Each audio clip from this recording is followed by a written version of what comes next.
The Ridley Farm assignment for Agribusiness 3005 is to take the income statement and the balance sheet that are provided in the file, in the Excel file called Ridley Farm, and complete the totals, and then go to a third sheet and compute each of the financial ratios.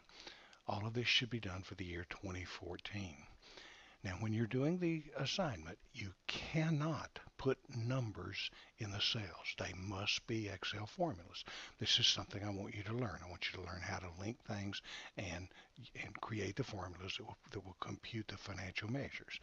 In a real world sense, if you had an income statement and a balance sheet, if you were good at keeping a set of records and you had those ratios or those financial measures computed, you could then go back and see what impact it would have if something changed in those financial statements. Let me illustrate what I mean by putting the formulas in.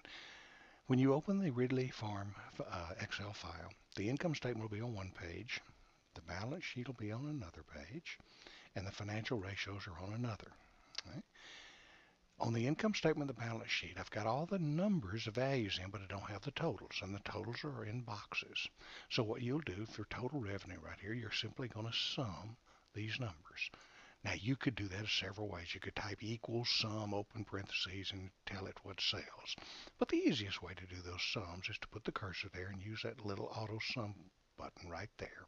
When you click on it, it's going to try to guess where you want to add. If it's not right, which this one's not, you simply click and drag the cells you want it to add. Hit enter. Okay, there's the total. You can do exactly the same thing for all the other totals. On the balance sheet, we've got the same situation. What we've got is we've got the boxes for the totals. Now I've put some of the totals in for you just to illustrate. For example, there's the sum of current assets in 2013. Okay? So if you wanted the current assets right here, you just simply hit this little sum button, darken in the appropriate cells like this, hit enter, and it'll put that total. Okay? Now this on this sheet you'll need to put all the totals in the boxes that are provided.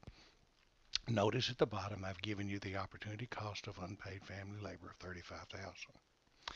Okay, now on the third sheet, you got to be a little careful here because you're going to use formulas that will relate to the other sheets.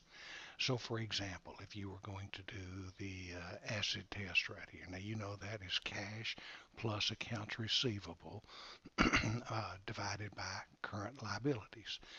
But now you got to pull all that information from the financial statements. So let me watch what you should do. With the cursor here, you should type equals. Okay? And then you should type open parentheses. Now you need to go get the information. So I'll go to the balance sheet and I'll know that that's equal to cash. So there's cash plus accounts receivable, which is right there. Okay?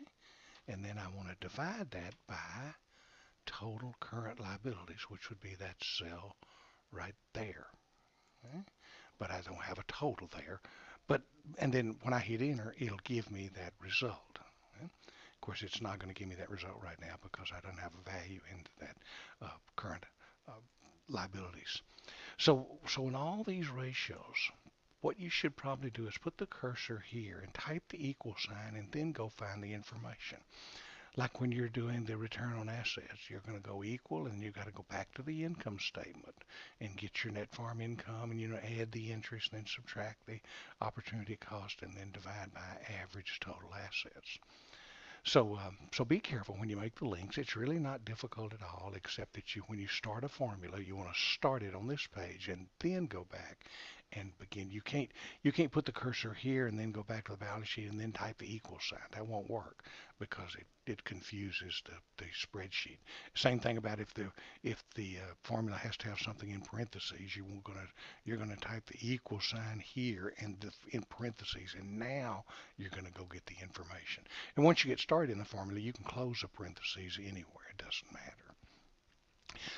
If you struggle with Excel, maybe some of you had not a lot of experience, simply open YouTube and click on, and in the YouTube search box, just type using Excel or say Excel links or something. There are hundreds of illustrations in YouTube. Now, this is an easy exercise that should get you some points, so be sure and do this as quickly as possible. If you run into any trouble, email me, and I will be glad to send you some helps. Uh, Once you have completed this, you want to call it your last name. You want to save the file as your last name, nothing else, just your last name, and then you're going to upload it where it says Ridley on the Moodle site there right under it. That's the upload site.